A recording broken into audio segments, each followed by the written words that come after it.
Hey everybody, welcome back to Great Lakes Junction. Boy, it's been a hot minute since I've been on. We've just been spending the summer relaxing and not doing a whole lot. Spending time in our garden and just hanging around. Now Nathan's just had surgery, so he's home for a while. And I thought, it's a rainy day. I feel like something with apples in it. And the weather has cooled off here finally. It was a really hot summer here. It was either hot or raining all the time.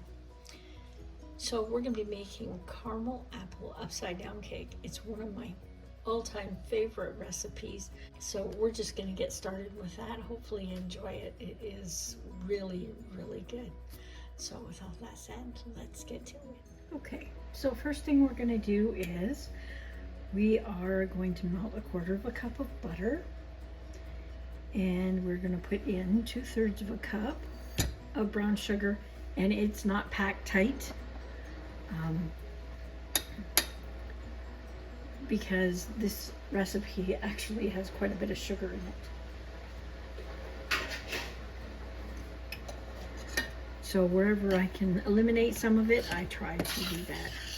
So what we're going to do is we're going to get this melting.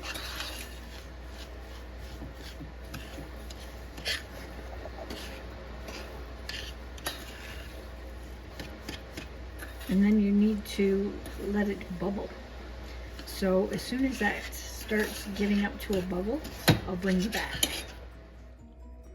Okay, we're starting to bubble. And you just want to boil it for maybe a minute. Okay, that should be good enough. I'm just going to turn that off. You don't want to burn that. It'd make for a sticky mess. We're just going to, excuse the bottom of my pot, grabbed it the wrong way. We're just going to dump that in here, and we're going to let it run out and make sure, make sure it's coated the bottom of the pan. Now, if I didn't say before, preheat your oven to 3 1/4. There. And we're just going to spread this out best we can. So I've peeled and cored and sliced 3 to 4 medium apples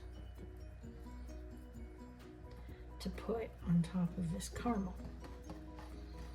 And when you do that, so they don't turn brown, make sure you put them in water with a bit of lemon juice in there so they don't turn brown, because you don't want brown apples.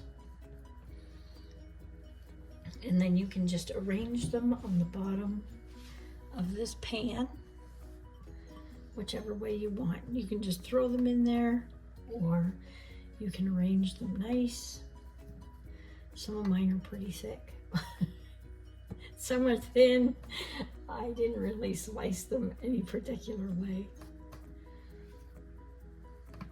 So just try and get a layer in there. If you have more, that's great. And I almost forgot, with your apples, just sprinkle maybe a half a teaspoon of cinnamon over top of that. And if you're not a big, huge cinnamon lover, you can omit this. This is fine. We love cinnamon here, so there. Okay, so now we're going to cream a 1/2 cup of butter and 1 cup of sugar. Now you want to add another teaspoon of cinnamon. And I'm going to add a little bit extra because we're cinnamon fanatics here. And you can add a pinch of nutmeg, and if you have fresh, that's even better. Okay, so we're just going to turn this on and let this whiz up and cream up. So we've got that creamed up. Now I'm just going to add 2 eggs. Just cracking them into something. Make sure there's no shells in there. And if you don't have a stand mixer, you can do this by hand. It's a really simple recipe. So we are going to add a teaspoon of vanilla now. And I love vanilla, so a little bit extra for me. Have you ever made your own vanilla? I make mine now, and I'll never buy store-bought again. It is so good. And it's so easy to make. Yeah. We have flour and baking powder, and I'm actually going to sift it in to the mixer. My flour's been a little clumpy, and I just want to lighten it up a little bit and get some air in there. You do not need to sift it if you don't want to. Just about forgot. We need 1/4 cup of milk. We'll just dump that in there. So I'm just going to sift this quickly into it and get the rest of this mixed up. If you can hear some rustling in the background, that is our puppy, Cheeky. But he likes being out here in the kitchen with me, and he ends up making lots of noise. So we're just going to scrape this down, make sure we got everything mixed, and it looks like we did. Okay, so let's transfer that into our baking dish. Okay, we are going to get our batter on top of these apples, and it is sticky batter.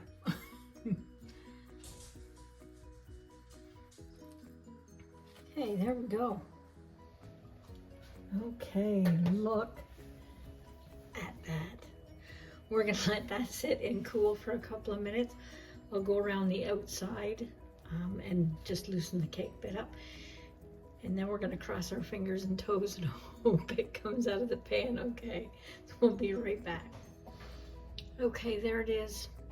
I didn't have a plate quite big enough to fit it, but it came out well. There's enough butter in the caramel sauce that you put in there that it didn't really stick all that much. There's a couple of pieces that came out, but other than that, it looks good. So we're gonna let this cool, and then we are going to try a slice. Okay, it's all done and ready to go. I can't wait to have a slice of this. So that baked for about 55 minutes in my oven. It probably would have been fine at about 50 minutes. But I didn't get a chance to check it before it was done. So I'm just gonna put a little bit of whipped topping on there. I don't have any whipped cream to try it with. It looks so good. And the cake is really moist and spongy. It's my favorite fall treat.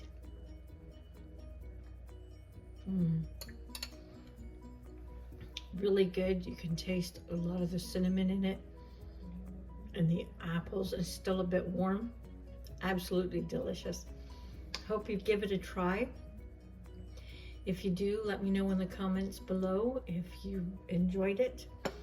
And hey, if you want to see a recipe done, or if you have any suggestions for recipes, leave them in the comments below.